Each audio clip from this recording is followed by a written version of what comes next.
চলতি বছরের সম্ভাব্য সুপার এল নিনো নিয়ে নতুন করে উদ্বেগ বাড়ছে বিশ্বজুড়ে। বিশেষজ্ঞরা বলছেন গত 5 দশকে শক্তিশালী এল নিনো ঘটনাগুলো বিশ্ব অর্থনীতিতে প্রায় $6 ট্রিলিয়ন ক্ষতি করেছে। আর এই ক্ষতি দীর্ঘমেয়াদী প্রভাব ফেলেছে বৈশ্বিক অর্থনীতি এবং ব্যবসায়। প্রশান্ত মহাসাগরের তাপমাত্রা স্বাভাবিকের চেয়ে বেড়ে গেলে তৈরি হয় এল নিনো। আর তাপমাত্রা 2 ডিগ্রির ওপরে উঠলে সেটাকে বলা হয় সুপার এল নিনো, যা 2 থেকে 7 বছর পর পর দেখা দেয় এবং প্রায় 1 বছর পর্যন্ত স্থায়ী হতে পারে।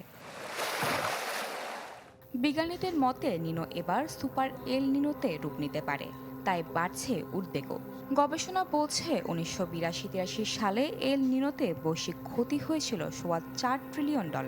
1997-98 সালে নিনোতে ক্ষতির পরিমাণ দাঁড়ায় $5.5 ট্রিলিয়ন। বাংলাদেশি মুদ্রায় যা প্রায় 6,84,000 কোটি টাকা। RICL TMX, যুগের পর যুগ স্থাপনা থাকে মজবুত। গত 5 বছরে এল নিনো আর লা নিনার বৈশ্বিক বাণিজ্যের ক্ষতির পরিমাণ ছাড়িয়েছে $6 ট্রিলিয়ন।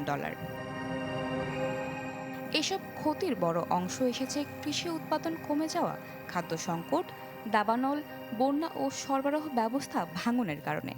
জলবায়ু পরিবর্তনের কারণে পৃথিবী আগেই উষ্ণ হয়ে আছে।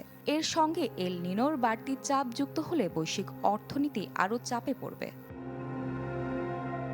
বিশেষজ্ঞদের মতে এল নিনো এখন একটি শুধু আবহাওয়াগত ঘটনা নয়, বরং বৈশ্বিক অর্থনীতি ও ব্যবসার জন্য বড় এক ঝুঁকির নাম।